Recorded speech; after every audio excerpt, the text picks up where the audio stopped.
बागेश्वर धाम के बाबा धीरेन्द्र शास्त्री और उनके भाई पर एक हिंदू किसान की जमीन हड़पने और विरोध करने पर फायरिंग करने के गंभीर आरोप लगे हैं। इस मामले पर पूर्व विधायक आरडी प्रजापति और पीड़ित किसान ने खुलकर बात की। प्रजापति ने दावा किया कि ये बाबा और देश के तमाम अन्य बाबा भाजपा के एजेंट के रूप में काम कर रहे हैं। देखिए खास रिपोर्ट। एक बहुत बड़ा मामला सामने आया है ज़मीन हथियाने का, और ये मामला ऐसा वैसा नहीं। बागेश्वर धाम के जो बाबा है उन पर, धीरेन्द्र शास्त्री पर एक बहुत बड़ा इल्ज़ाम लगा है। साथ ही मेरे साथ यहाँ पर कुछ लोग मौजूद हैं जिनकी ज़मीन हथियाने का जो काम है बागेश्वर धाम सरकार ने किया है। सबसे पहले तो आपका नाम? मोतीलाल कुशवाहा। क्या हुआ है आपके साथ? मेरे साथ में धीरेन्द्र कृष्ण शास्त्री का भाई है ना, साल लग रहा है, उसने गोली मारी है मुझको। अच्छा, तो आपको निशान आपका बता सकते हैं? हाँ, निशान बता सकता हूँ। ये बना निशान, एक एक एक कान में भी लगी। तो किस तरीके का, कैसा ये प्रकरण रहा है? कहने ये रहा कि ये पांडे परिवार है, तो इनके साथ हम मतलब थाने भर गया आवेदन देने के लिए। ये जमीन इनकी हत्या रहे थे, तो ये बोले साथ में चलो। सात भाई का जाने का कसूर है, मेरा वो कुछ नहीं है। मतलब इतने पे मेरे को गोली मारी गई। उतने में ही आपको गोली मारी गई कि मेरे खिलाफ तुम खड़े हो गए। मतलब अच्छा, कितनी बीघा जमीन की ये बात हो रही है? ये जमीन इनकी तो है कोई 30-18 एकड़ है। मतलब अच्छा, 18 एकड़ पे विवाद चल रहा है। मतलब ये इनके वो जमीन रातों रात पे कब्जा कर रहा है। मतलब तो सिर्फ आपकी जमीन है कि ये जो बाकी साथ में जो खड़े हैं इनकी भी जमीन है? मेरी जमीन नहीं, पांडे परिवार की है। अच्छा। पांडे परिवार की वजह से मैं 7 भाई में गया हूँ। मतलब वो बुला के गए कि चलो राजनगर लो, चल रहा है। हाँ, मतलब आपका कोई लेना देना नहीं? कुछ नहीं है, मेरा लेना देना। समाधान मत खड़ा भर हुआ, इनके साथ कुछ नहीं हुआ। जाने का कसूर है मेरा उधर। अच्छा, मतलब सिर्फ जाने के कसूर पर। और आपकी आपकी जमीन है जी, तो किस तरीके का क्या कब्जा किया जा रहा अब है? मान लो कि ये उनने पिलर खोद ले हाँ। और फिर रोकन गए, सो उन्हें रात के मान लो खड़े कर ले। हाँ। और फिर पहले उन्हें बीच में और रोड डाल लो। हाँ। बोले चाचा रोड डाल लेने दो, तुम्हें कड़े यहाँ हो जाए, हमें हो जाए। और फिर जंगा इंदई से रोड में जारी लगाते रह गए, कड़न दे उन्हें जंगा मान लो हड़प हैं लगी का है। हो बस। तो उसके बाद मतलब आप गए हैं पुलिस स्टेशन में इसके लिए रिपोर्ट कराने के लिए, तो उसके बाद ये हुआ है? ये हाँ जी, हमारे संग गए थे, ने गोली मान लो धमकी दाई देन आए थे। जो लोग झगड़ा हुआ तो गोली मार दी। हाँ। ये तो बेहसी करे कई हम भर से कई आदमन है ये मान लो मारो उनने। हो जब जाता है वे तो यहाँ। तो ये एक तरीके की दादागिरी देखी जा रही है। हमारे साथ में जो है वो आरडी प्रजापति भी मौजूद है, हम उनसे भी इस बारे में बात करेंगे। इस वक्त हमारे साथ मौजूद है पूर्व विधायक आरडी प्रजापति। आपने आज धीरेन्द्र शास्त्री और उनके भाई पर जो है वो बहुत गंभीर इल्जाम लगाए हैं। ये मैंने नहीं आरोप लगाए है, मेरा कोई लेना देना नहीं है आरोप का। ये सबूत है मेरे पास, ये सरकार ने लगाई है। ये सरकार ने जमीन दिखी, क्योंकि जमीन दिख रही है। तो मैं तो एक कहने वाला हूँ, दूसरा कहने वाला नहीं। मध्य प्रदेश में नहीं, कोई भारत में कहने वाला नहीं है। क्योंकि बागेश्वर धाम से इसलिए डरते हैं कि मेरे ऊपर कहीं मंत्र ना मार दे, भूत में चढ़ा दे।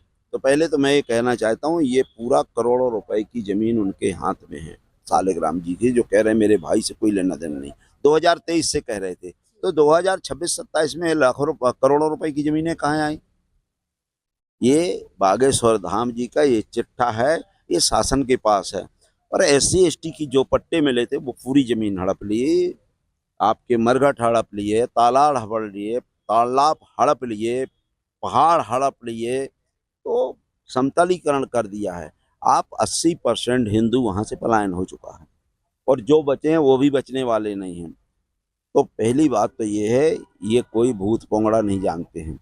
अगर भूत पोंगड़ा जानते होते, जिन्होंने कहा राजनाथ सिंह जी से कहा कि भाई राजनाथ सिंह मेरा उपयोग करिए, मैं जानता हूँ कहाँ आतंकवादी घुसे हैं। तो पहले तो सरकार को इनका उपयोग करना चाहिए। CBI हटा देना चाहिए, जितनी जांच एजेंसियां हटा देना चाहिए, पुलिस हटा देना चाहिए, और आपके मिलिट्री हटा देना चाहिए, क्योंकि इनको सब मालूम है। मालूम इसलिए है, कह देते हैं मैं राम के 5 बाप हैं। Hello my dear Ravan. अब रावण का जो आदमी हर साल जलता है, उस समय रामायण का वो मोबाइल नहीं था, तो इनके पास मोबाइल है। राम के 5 बाप बताते हैं, और ये इलू इलू जानते हैं महिलाओं के। कह देते हैं मैं तुम्हारे, अगर किसी महिला ने आपने सवाल पूछ दो, मैं आपका इलू इलू जानता हूँ, आपकी कितने खसम है। और बेटी बचाओ बेटी पढ़ाओ वाले माननीय प्रधानमंत्री जी उनके यहाँ आते हैं, और द्रौपदी जी एक स्वयं महिला हैं। वो भी उनके दर्शन करने के लिए आते हैं। और आपके चंद्रचूड़ जो रिटायर्ड सीजीआई वो भी उनके दर्शन करने के लिए आते हैं। तो कहीं प्रशासनिक, न्यायपालिका, कार्यपालिका और व्यवस्थापिका तीनों उनके पक्ष में हैं। और बेटी बचाओ का जो नारा लगाते हैं तो वो एक तरफ कहते हैं कि जिस बेटी के पास सिंदूर नहीं है वो खाली प्लाट है, इसकी रजिस्ट्री हो जाएगी। और जिसके सिंदूर है वो प्लाट बिक चुका हो, रजिस्ट्री हो चुकी है उस प्लाट की। तो मैं मोदी जी से कहूँगा कि ये बेटियां एक जमीन का टुकड़ा नहीं है। जमीन के टुकड़े की बार बार रजिस्ट्री होती है, 100 बार रजिस्ट्री होती है, बहन बेटियों की नहीं होती है। तो अपने छोटे भाई को कहिए क्या ये रजिस्ट्री है, ये प्लाट है क्या। और जो हमारी बहन बेटियां विधवा हो जाती हैं वो रजिस्ट्री, वो सिंदूर नहीं लगाती। कुछ हमारे जैसे ब्रह्मा कुमारी की महिलाएं हैं वो सिंदूर नहीं लगाती, कुछ अपने आप नहीं सिंदूर लगाती। तो क्या जो हमारी सुहाग जिसका उजड़ गया है, जो हमारे जवान शहीद हो गए हैं, वो भी खाली प्लाट है। तो ये इस तरह से इनसे बेटी बचाओ बेटी पढ़ाओ का नहीं है, बेटी पटाओ इनका नारा है। तो बागेश्वर धाम का जो चमत्कार जो बहुत सारे लोग देखते आए हैं, तो उस चमत्कार को आप क्या कहना चाहते हैं? अगर चमत्कार है तो मेरे ऊपर पहले कर देना चाहिए। जैसे सबके माइंड, भाई जब का सबका माइंड बदल देते हैं मेरा माइंड बदल दें। और मैं कह रहा हूँ इतने परेशान रहते बहन बेटियों को, दिन भर भूत खिलाते हैं, बाहर चले जाते हैं, भूत फिर आ जाता है, उनको लग जाता है, फिर चला जाता है। तो पूरे भूत मेरे ऊपर रख दो ना यार। तो मेरे यहाँ पैर वैर दबाएंगे सुबह शाम, बुढ़ापे में क्या करूंगा मैं। तो अच्छा, भाजपा फिर इस तरीके के पाखंड पर लगाम क्यों नहीं लगा पा रही? पाखंड इसलिए नहीं लगा ले, पाखंड की नाम दुकान चल रही है, स्कूल बंद कर रहे, कॉलेज बंद कर रहे हैं, अस्पताल बंद कर रहे हैं, और गरीबों का खाना पीना बंद कर रहे, गरीबों की जमीनें हड़प रहे हैं। ये केवल इनके बाबाओं के मंदिर वंदिर बनाकर दुकान चलाना चाहते हैं। अगर सरकार बागेश्वर सरकार है तो फिर मोदी जी को इस्तीफा दे देना चाहिए।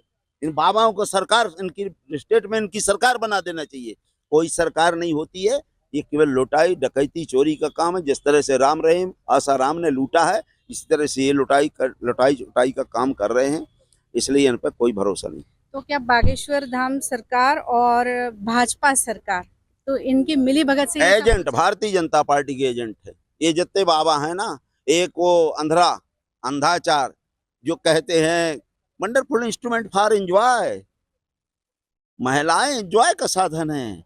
इनके गुरु अंधाचार वीरभद्राचार्य जो कहा कहते हैं अंधे हैं जो, अभी तो उन्हें एक ये चीज दे दी कि भाई जो ये जनेऊ पहना है जिसमें 7 धागे होते हैं, इसमें इनका वास होता है, इसमें करंट नहीं लगता। तो मैं आपके माध्यम से निवेदन करना चाहता हूँ कि वीरभद्राचार्य रामभद्राचार्य जी को मुझे थोड़ा करंट लगा देने दीजिए। तो जब करंट लगेगा ना तो ये इनकी अंदर घुस गई है, बाहर निकल आएंगे, तब पता चलेगा। एक्सपेरिमेंट आम आदमी का है। सैकड़ों, इनके कहने पर 50 लोग मर गए, वो भी ब्राह्मण समाज के लोग मर गए।